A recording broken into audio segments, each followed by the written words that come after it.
A lot of people in the early days of their relationship report that they feel a lot more playful touch, a lot more enjoyable, flirtatious, relaxed, and, connection with each other. And then as time goes on, it feels heavier, it feels more difficult, it feels more obligatory and pressury and expectation-y, and it's just not as much fun. So I have a solution for that that has worked for my marriage of 20 years and also for so many other married couples. It's not conventional, maybe a little radical, but it works. A lot of women will tell me, especially if they tried to wait to have sex until they were married. Not everyone's like that, but it's a weird phenomena happens where before they're married, there's all sorts of anticipation and excitement and wanting, and then want, want, want. Once you start having sex, it's like, well, was that it? And then also, I'm starting to miss that lovely connection that I would have had otherwise. So, if you're in this position, know that there's nothing wrong with you at all. And there's nothing wrong with your husband either. Nobody's to blame here. And you can take all of those stupid stories of the passion leaving your relationship and you're falling out of love, or maybe you need to move on to somebody else. Our culture is obsessed with the romantic phase of a relationship, would really only lasts for up to a year, but even less, or maybe you've never really even had that just because of your genetic makeup. And so I just want you to know right off the bat there's nothing wrong with you, nothing wrong with your marriage, and nothing wrong with your husband either. Okay? So if you would like to have more enjoyable, flirtatious, relaxing, fun, touching during the day without it feeling like it has to lead to anything, then this is the video for you. Often I'll get asked the question, is this teasing?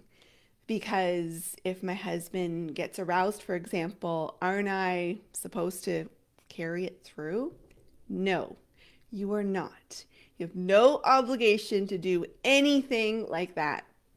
He is responsible for his body, and you're responsible for yours. And the worst thing to your desire and enjoyment of sex, and the quickest way to take playfulness and fun out of it, is to feel like you're locked in to going the distance. And what is the distance, anyways? We're so obsessed in our culture with the outcome, the orgasms, the formulas. We got to make sure that it counts. Whatever happened to just enjoying pleasure and intimacy and connection with each other on a very casual, relaxed, and maybe not so like fireworky way? So here are my 3 tips for you. The first one is only have sex if it's scheduled. Yes, it's magical.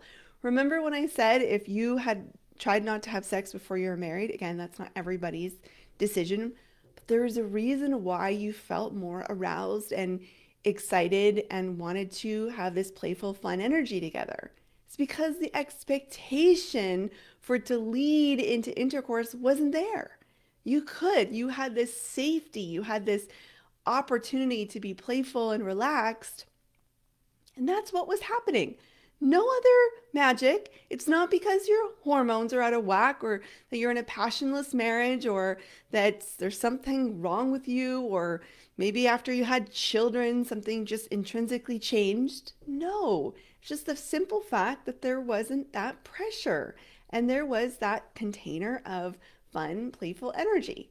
So, if you want to recreate that, schedule sex and redefine sex. I've got lots of other videos that talk about this as connection and pleasure. So it's not goal oriented, and it is led by you, and it's a lot of self care, delightful, nourishing experiencing. But then if you're not doing that, just take it right off the table. And in that way, no more pressure, no more obligation. Oh my gosh, you can actually just use your senses, and he uses his, and you can enjoy one another. So only have sex if it's scheduled. And I find about once a week for scheduled sex is really helpful. Tip number 2, ask him not to reciprocate. That's usually what we see. One person initiates, the other person reciprocates, initiates, reciprocates, and then it's got to get feistier and hotter until the big explosion happens. But what if you just had safety? What if you had permission to stroke his arm lovingly, or kiss the back of his head, or reach out for his hand, or give him a squeeze from behind, or place your hand on his thigh in the car, or just lovingly tap his behind if he's okay with that. Of course, consent is important too. What would happen? How would it help you explore if you weren't worried that if you touched him, he was going to touch you? And maybe you're not ready for that. Maybe you don't want that. Maybe you don't like your skin being stroked like he does. So, tip number 1, only have sex if it's scheduled. Tip number 2, ask him not to reciprocate. Get him to play hard to get. Let him walk away. Ask him to back off a little bit. Could you imagine if you went in for a kiss, a soft, slow kiss on the cheek, kiss on the forehead, and he just didn't grope, didn't go, that feels good, didn't reach for you? Could you imagine the opportunities for pleasure exploration that you'd have?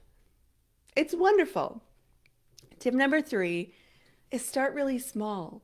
You'll notice that some of the examples I've given already are just a nice, just quick stroke of the hand, or an examination of his manly finger or thumb. That's a really nice part of a man's body, in my opinion.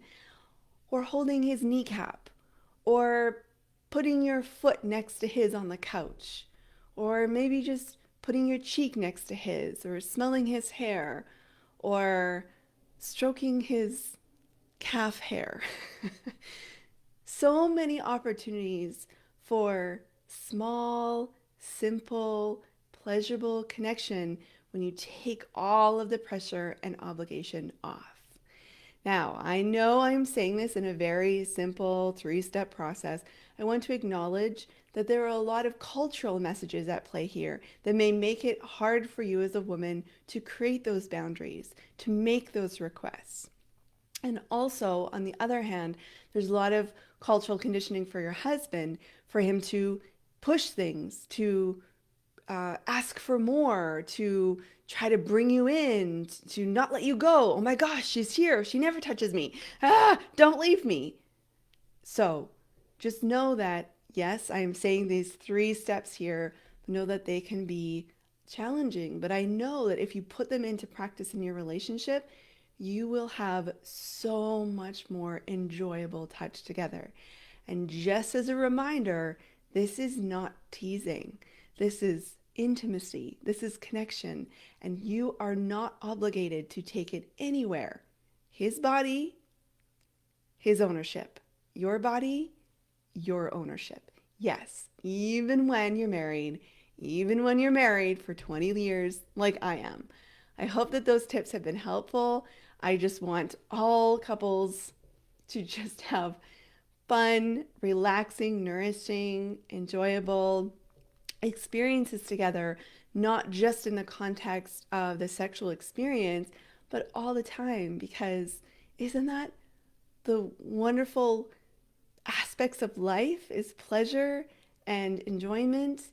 And you can do this even if you're sad, even if you're grumpy.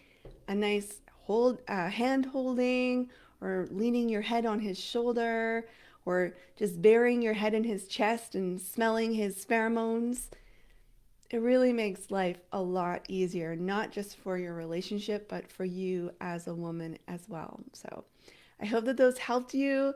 And if you would like to learn a little bit more, I invite you to take my quiz, the 4 Desire Fixes. You can go to jannadentonhowes.com/quiz. You'll be asked a few questions, and then you'll get some customized advice on the end of that. And then you'll be on my email list, and you'll receive emails for videos like this, so you never miss another one. Okay, I'll talk to you soon. Bye.